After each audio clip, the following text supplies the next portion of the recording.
welcome to my class. So today we'll be discussing induction. As in my previous class I have already discussed what is induction. So today we'll be covering what are the different kind of induction. So as we know, according to Mill, the induction has been divided into two parts. That is induction proper and the another one is induction improperly so called.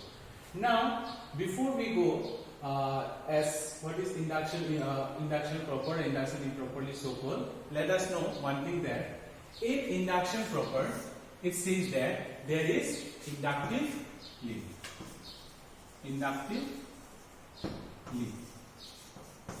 Now whereas in induction improperly so called there is no inductive lead.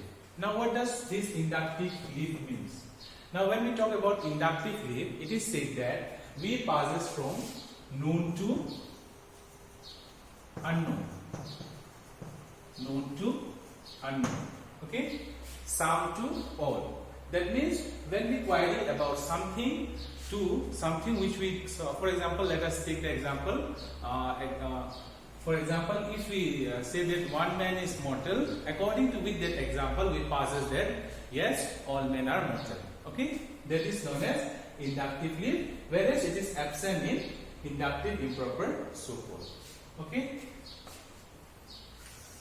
Now let us know that this induction proper has been divided again into three parts. Okay, that is scientific induction, unscientific induction and analogy. Now when we talk about scientific induction, it is said that a scientific induction is the establishment of general real proposition based on the observation. Now when we talk about observation, that means when we observe a thing for a long period of time and when we come to a conclusion, that said to be as a scientific induction. Okay. Whereas unscientific induction is a induction, it is said that it is induction as per simple enumeration of establishment of general real proposition based on the mere uniformity of or unquestioning experience without any attempting the explanation of causal connection. Okay, as we can say that there is no causal connection, between the we can take as there is no causal connection between the premise and the conclusion. Okay. Now the third one is analogy. Now when we talk about analogy, it is said that two things resembles each other in one or more respect. If certain proposition is true of a one, therefore it is true for all. Now when we talk about one proposition, two things resembles, then we can come to a conclusion. If it is true for both the two, then it will be true for all. As for example, let us take one example. As it is said that Mars resembles that. As for example, we can take that Mars resembles the Earth is being planet.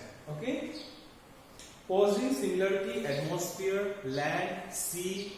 Okay, temperature, etc. As according to that, we say that Earth is inhabitant. Therefore, we can say that Mars is also inhabitant.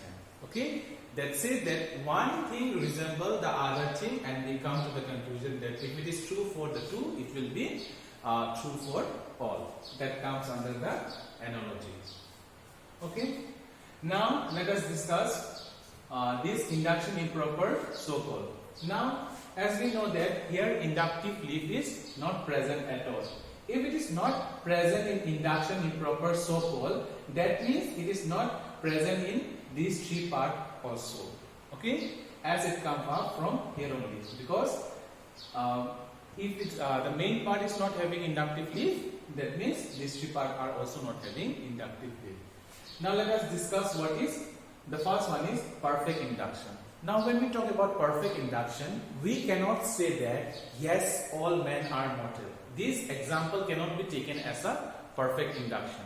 Why it is so? Because we cannot go and examine each and we cannot go and we cannot analyze each and every one in a detail.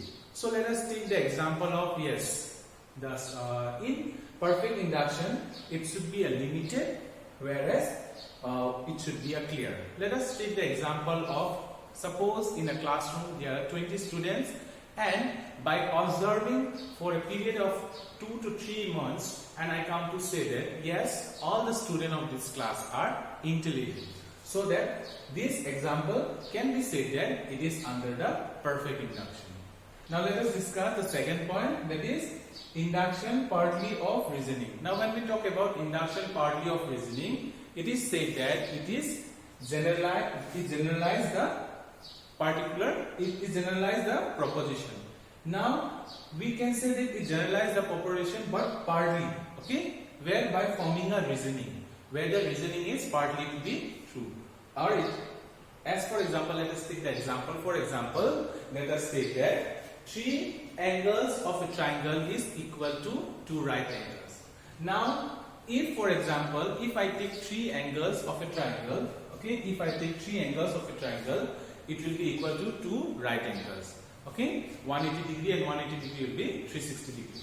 So as far if I have if I have taken the example of this, whereas if anyone, the other person, one after 2 years or 3 years also, if we take the same example of a triangle, that is 3 angle of a triangle is equal to 2 right angle, if we say, it will be true. Yes, so that's why it is said that